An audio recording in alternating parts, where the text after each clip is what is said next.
सोनभद्र से खबर है। नहाते वक्त सोन नदी में एक बड़ा हादसा हुआ। 4 बच्चे डूब गए। सूचना के बाद मौके पर पहुंची पुलिस और गोताखोरों की टीम। घटनास्थल से 3 किलोमीटर दूर मिला एक बच्चे का शव।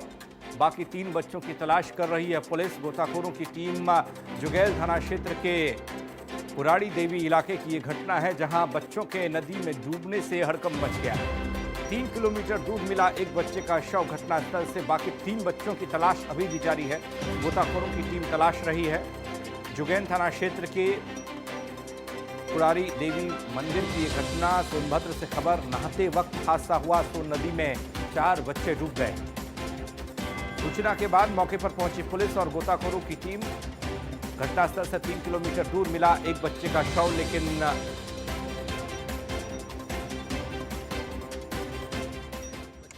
जो कि 12 से लेकर 14 वर्ष के बीच में उनकी आयु थी। ट्यूशन अपने गांव में पढ़ करके नदी नहाने वो लोग यहाँ आए जी, जिसमें से एक बच्चा डूबने लगा जी। तो उसको बचाने के लिए 3 बच्चे नदी में कूद गए जी, जिसमें उन चारों बच्चों की संभवतः मौत हो चुकी है। 3 बच्चे जो नहीं कूदे थे वो सुरक्षित हैं। प्रवीण जुड़ रहे हमारे साथ, हमारे सहयोगी। इसी खबर पर ज्यादा जानकारी उनसे लेते हैं। प्रवीण, क्या गोताखोरों को सफलता मिल पाई है? एक बच्चे का शव मिला और बाकी की तलाश चल रही थी। क्या अपडेट आपके पास? पंकज जी, आपको बता दूं कि ये चौपन मतलब जुगैल थाना क्षेत्र का ये मामला है। कुलाड़ी देवी एक जगह है, वहाँ ये एमपी और यूपी का यह बॉर्डर है, जहाँ पे लड़के जो है एमपी के रहने वाले थे, लमसरई गांव के रहने वाले थे लड़के थे। और ये ट्यूशन पढ़ने के बाद से जो है नदी में नहाने के लिए चले आए थे। उसको एक लड़का जब नहाने गया तो उसके बाद जब वो लड़का डूबने लगा तो 3 लड़के जो उसके और साथी थे वो बचाने गए, तो तीनों लड़के भी उसी के साथ ही डूब गए। जैसे ही सूचना प्रशासन को मिली, प्रशासन जो है एमपी पुलिस और यूपी पुलिस गोताखोरों की मदद से शवों को निकालने का प्रयास जारी था। ये घटना के लगभग 4 घंटे बाद जो है 3 किलोमीटर दूरी से एक बच्चे का अभी तक शव मिल पाया है। जी, बहुत बहुत शुक्रिया प्रवीण आपका इस जानकारी के लिए। तो एक दर्दनाक हादसा हुआ है सोनभद्र में। नहाते वक्त सोन नदी में 4 बच्चे डूब गए। 4 बच्चों में से 3 का तो अभी तक पता नहीं चल पाया है, लेकिन घटनास्थल से कुछ दूरी पर 3 किलोमीटर की दूरी पर एक बच्चे का शव जरूर मिला है। उधर जौनपुर से खबर। आग में झुलसकर एक ही परिवार के 3 लोगों की मौत की खबर है। जी हां, शॉर्ट सर्किट की वजह से कमरे में आग लगी और आग में झुलसने से महिला और उसके 2 बच्चों की मौत हो गई। घटना के बाद परिजनों का रो रो कर बुरा हाल। मडियाहू कोतवाली थाना क्षेत्र के सोईथा गांव की घटना बताई जा रही है। आग में झुलसने से महिला और उसके 2 बच्चों की मौत हुई है। घटना के बाद परिजनों का रो रो कर बुरा हाल है। सोईथा जौनपुर की घटना, मडियाहू कोतवाली क्षेत्र का मामला, जहां पर शॉर्ट सर्किट की आग ने एक परिवार के 3 सदस्यों को झुलसा दिया, उनकी मौत हो गई।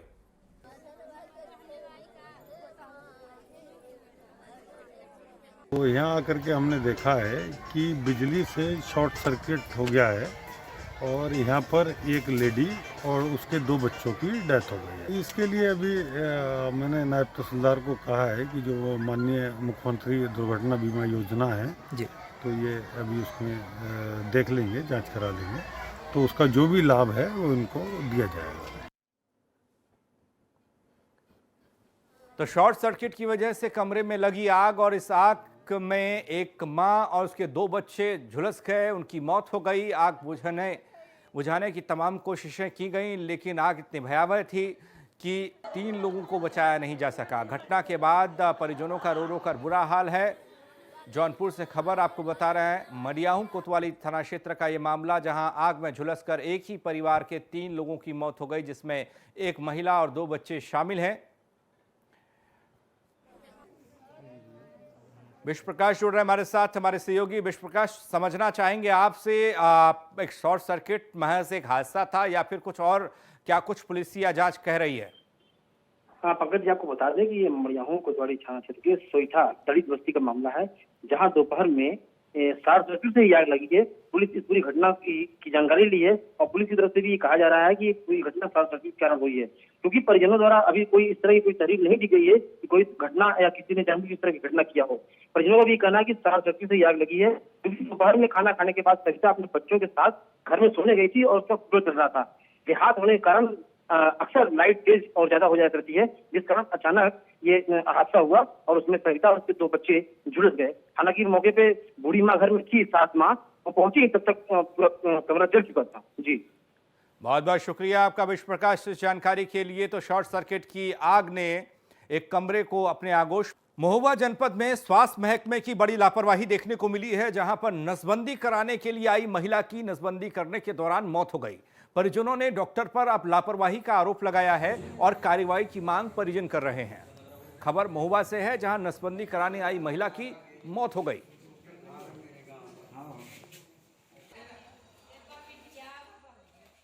घर पे आकर पता किया बच्चों से, तो उन्होंने बताया कि मम्मी चरखारी गई है ऑपरेशन कराने। हाँ। तो फिर मैं भी आ गए। हाँ। तो मैं आया, जब मैं देखता हूँ कि मेरी घरवाली की मृत्यु हो चुकी है।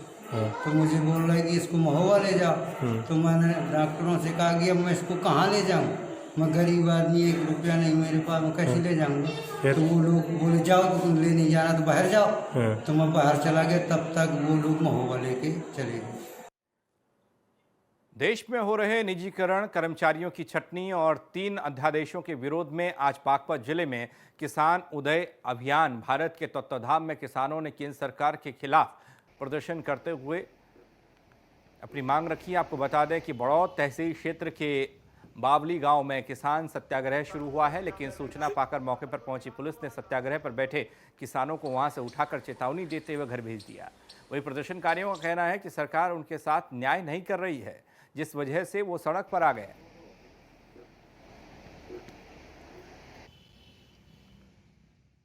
हवन से वातावरण शुद्ध करने के लिए, दूसरा हम लोग किसान हैं। अभी लॉकडाउन के तहत एनडीए गवर्नमेंट 3 अध्यादेश लेकर आई है। आवश्यक वस्तु अधिनियम 1955, कॉन्ट्रैक्ट खेती, मंडी समिति एक्ट। हम किसान हैं तो अपने हितों की रक्षा भी करेंगे।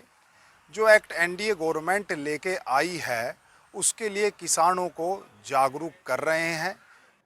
बलिया जनपद के बेरिया तहसील क्षेत्र के चक्की नौरंगा में गंगा नदी का जलस्तर कम हुआ है, पर कटान अब भी जारी है। गंगा के कटान से इलाकाई लोगों में दहशत का माहौल है। जहां उपजाऊ जमीन पर गंगा नदी का कटान जारी है, इस कटान से इलाके के लोगों में परेशानियां बढ़ती जा रही है और प्रशासन के खिलाफ नाराजगी भी। कोई भी प्रशासनिक अधिकारी बाढ़ पीड़ितों का हाल जानने के लिए इलाके में नहीं पहुंचा। ग्रामीणों ने आरोप लगाया कि जिलाधिकारी 1 दिन पहले जन चौपाल कार्यक्रम में नौरंगा आए थे, लेकिन वहीं चक्की नौरंगा नहीं पहुंचे। ग्रामीणों ने नाराजगी जाहिर की इस पर भी।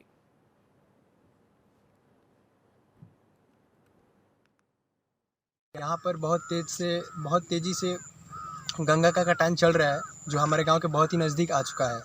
और कल जिला अधिकारी यहाँ पर आए हुए थे, जो कि हमारे पंचायत में, लेकिन वो हमारे गांव में नहीं आए, जो कि यहाँ पे आना बहुत ज़रूरी था, क्योंकि यहाँ पे कटान हमारे गांव के काफ़ी करीब आ चुका है और हमारे सारे रास्ते इधर आने जाने के सब बंद हो चुके हैं। आने जाने का संपर्क हम लोगों को टूट गया है। यहाँ पर कोई देख रेख करने वाला अधिकारी या कर्मचारी नहीं आ रहे हैं, इसलिए हम लोग बहुत कष्ट सह रहे हैं। हम लोगों का घर जो है सो ढहने के लिए तैयार हो गया है, खेत तो बिल्कुल गिर गया है। गंगा नदी का कटाव बहुत तेज़ी में है और कोई भी हम लोगों की खबर या सूचना लेने के लिए भी नहीं आ रहा है। इसके लिए हम लोग बहुत चिंतित हैं। गाजीपुर के मुसहर बस्ती में पिछले कई दशकों से आवास की राह देख रहे ग्रामीणों की आंखें अब पथरा चुकी हैं। आंखें बरसों से आवास का सपना देख रही हैं, पर इस बीच कई सरकारें आईं और चली गईं, पर अभी तक समाज को आवास नसीब नहीं हुए। वहीं सरकार की ओर से प्रत्येक आवास के लिए बजट भी पास किया गया, लेकिन मुख्यमंत्री की इस योजना का लाभ समाज के लोगों तक नहीं पहुंचा, जिसमें बताया जा रहा है कि गांव के ही दीपक नाम के शख्स ने ग्राम पंचायत अधिकारी और बैंक के मैनेजर से मिल भगत कर सारा पैसा हड़प लिया। ग्रामीणों ने दीपक सिंह पर आरोप लगाया कि दीपक ने उनके खाते में आए रुपयों को तो ले ही लिया और उन्हें घर भी नहीं दिया बनवाकर। ग्राम सबुआ में मुख्यमंत्री आवास योजना के अंतर्गत ये आवास निर्माण के संबंध में ये शिकायत अभी मेरे संज्ञान में आई है और इस पर मैंने वीडियो से जवाब तलब भी किया है। ये ब्लॉक करंडा है के वीडियो साहब से मैंने कहा है कि इसका मौके पर सत्यापन करें और देखें कि किस तरह से ये आवास अधूरे हैं। धनराशि उनके खातों में पहुंचने के बाद फिर निकाली गई और उसके बाद भी अब तक आवास अधूरे हैं। ये किन परिस्थितियों में है और कौन इसके लिए उत्तरदायी हैं लोग, इसकी जिम्मेदारी भी तय करें और शीघ्रातिशीघ्र आवास भी पूर्ण। इस वक्त मौजूद हैं हम करंडा थाना क्षेत्र के सबुआ ग्राम सभा के बरिया गांव में, जहां पे ये मुसहर बस्ती है और यहां पे 21 मुसहर बस्तियों के लिए आवास आया हुआ है। अगर आवास की बात करें तो इन लोगों का जो है सीधे थाने में शिकायत की गई है कि हमारे घर को नहीं बनाए गए, बहुत सारे लोगों के नींव नहीं बने हैं, बहुत सारे लोगों के छत नहीं पड़े हुए हैं। हालांकि कहा जा रहा है कि हम लोग के पैसे जो है खाते से उतार लिए गए हैं। दीपक सिंह नाम का एक शख्स जिनकी बात चर्चा ये लोग कर रहे हैं, हालांकि उनका भी ये कहना है कि लगभग सभी लोग का आवास जो है लगभग पूर्ण हो चुका है।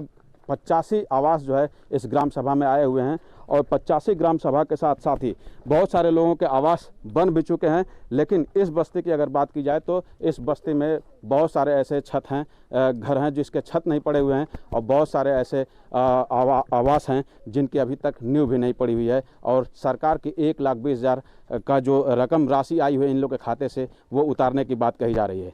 Alok Tripathi, R9 TV, Ghazipur.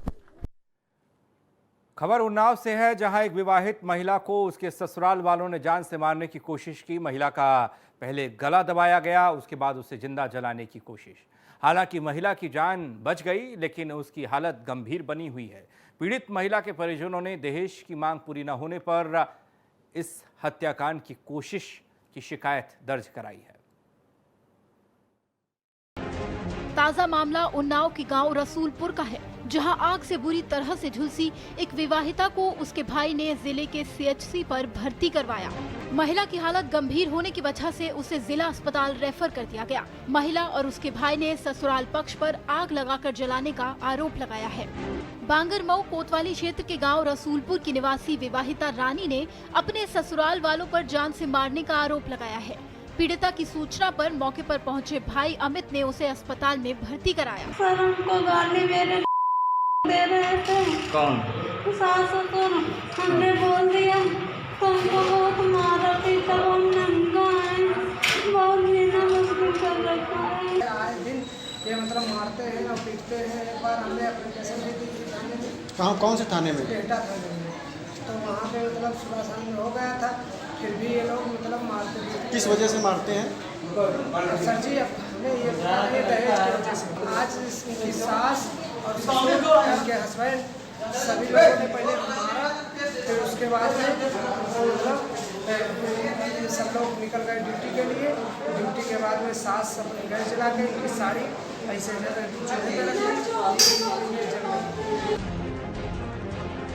महिला का आरोप है कि उसकी ननद ने उसे गला दबाकर मारने की कोशिश की और गैस पाइप में आग जलाकर उसे बुरी तरह से जला दिया गया, जिसके बाद घर पहुंचे पति द्वारा भी उसे मर जाने का हवाला देकर छोड़ दिया गया।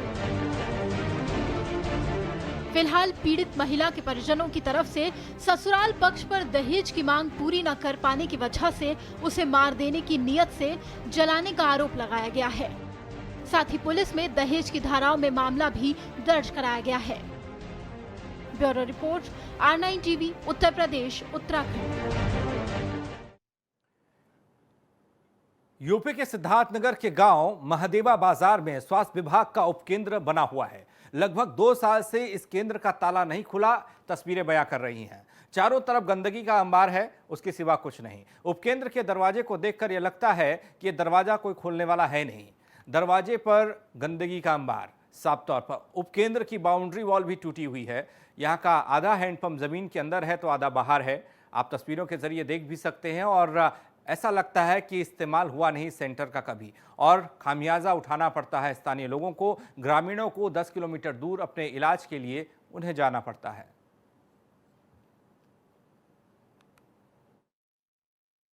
यह हमारे महादेवा बाजार में एक उपकेंद्र है, जो कि 2 साल पहले जब यहाँ एक एएनएम थी तो यहाँ प्रसव कराया जाता था, और जब से यहाँ 2 एएनएम हो गई हैं उसके बाद से यहाँ प्रसव नहीं कराया जाता है। ये 2-2 एएनएम होने की ये हाल है।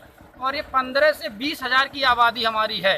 इस क्षेत्र की जो महादेवा बाजार क्षेत्र की आबादी है 15 से 20 हज़ार की आबादी है, जो कि इससे प्रभावित हो रही है। और जब ये एएनएम पे पूछा जाता है कि क्या आप यहाँ प्रसव क्यों नहीं कराती हैं, तो एएनएम ये कहती हैं कि कोई सुविधा हमको नहीं मिल रहा है। और जब जिले पे पूछा जाता है कि हमारे महादेवा बाजार की क्या स्थिति है, तो वो बताते हैं कि मतलब आपको मतलब आप अपने एएनएम से जा करके मिलिए, सारी सुविधा दी गई है, वहाँ प्रसव होता है। ये बताइए उपकेंद्र है आपके यहाँ का, ये कभी खुलता भी है? बहुत कम खुलता है। आपके परिवार में अगर कोई डिलीवरी हो जाए नहीं खुलती तो कैसे ले जाते सुविधा हैं? नहीं मिलता है यहाँ पे। कहाँ ले जाते हैं? नवगढ़। कितनी दूरी पड़ती है? कौशाम्बी जिले में किसान करेली की खेती अच्छी कर रहे हैं और मुनाफा भी अच्छा कमा रहे हैं। जिले में करेली की खेती इस तरीके से किसान कर रहे हैं इस लॉकडाउन के दौर में, ऐसा कहा जा रहा है, ऐसा समझा जा रहा है कि आपदा को अवसर में बदला जा रहा है। किसानों को अब जिला प्रशासन की तरफ से खेती के लिए मदद मिलने लगी है। एक रिपोर्ट के जरिए आप भी देखिए।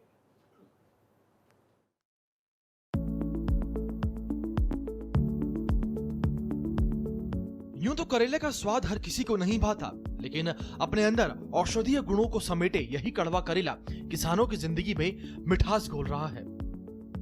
यूपी के कौशाम्बी में अभी तक परंपरागत खेती करने वाले किसानों का रुझान तेजी से करेले की खेती की तरफ बढ़ रहा है। मधुमेह और पेट की बीमारी में फायदेमंद होने के कारण करेले की डिमांड तेजी से बढ़ रही है। इतना ही नहीं, कम समय में बढ़िया मुनाफा होने के कारण इस बार जनपद में 1000 हेक्टेयर से अधिक क्षेत्रफल में करेले की खेती की गई है। किसानों के रुझान को देखते हुए उद्यान विभाग ने अनुदान भी दिया है। लॉकडाउन में जो प्रवासी मजदूर वापस आ गए थे, वे भी अपने गांव में रहकर करेले की खेती में जुट गए हैं। कुल मिलाकर करेले की खेती करने से सेहत के साथ साथ किसानों की आर्थिक स्थिति में भी सुधार हो रहा है। जिले के करेले की खेती से फायदा उठा रहे किसानों का क्या कुछ कहना है, जरा एक बार वो सुनिए। 100 रुपए कुंटल, 1500 रुपए कुंटल, इस समय तो 1200-1300 रुपए कुंटल है। ये बाहर मंडियों में भी जाता है? बाहर मंडियों में जाता है, दिल्ली तक जाता है। चाचा, आप ये करेले की खेती कर रहे हैं, क्या भाव मिल रहा है इस समय? इस समय भाव तो सर 14-15 चल रहा है, नहीं पहले तो 2200 तक चला है। लॉकडाउन की वजह से मालिक की मेहरबानी है कि जो इस तरह भाव चलता रहा, हम लोग मेहनत से करके जो है करते हैं। कितनी क्या बीघे आपकी इस कछारी एरिया में खेती हो सकती है? खेती तो यहाँ कम से कम नहीं तो हजारों बीघे से ज़्यादा खेती होती है करेले की, और ज़्यादा ही समझ लें। कछार में सुखना बसेड़ी और इधर जो है कुरई, मरछा, मुहद्दीपुर, ये सब करेला गढ़ है। कौशाम्बी जिला अमरूद की खेती के बाद अब करेले की खेती के लिए भी देश और प्रदेश के कोने कोने में जाना जाएगा, क्योंकि यहाँ की माटी में वो खूबियां हैं जहाँ कोई भी फसल की बुआई की जाए तो वह आसानी से तैयार हो जाती है। जिले के तराई वाले क्षेत्रों में करेले की खेती काफी बड़ी है। करेले की खेती महज 60 से 80 दिन में होती है। ऐसे में थोड़ी ही दिन में जब खेत खाली हो जाता है तो किसान दूसरी फसल भी आसानी से उगा सकते हैं। इसलिए किसानों का रुझान तेजी से करेले की तरफ बढ़ा है। R9 TV, Uttar Pradesh, Uttarakhand. गांव देहात, खेत खलियान, अपना गांव की खबरों में आज इतना ही। बाकी खबरों के लिए बने रहिए R9 टीवी के साथ, सिर्फ खबर के लिए।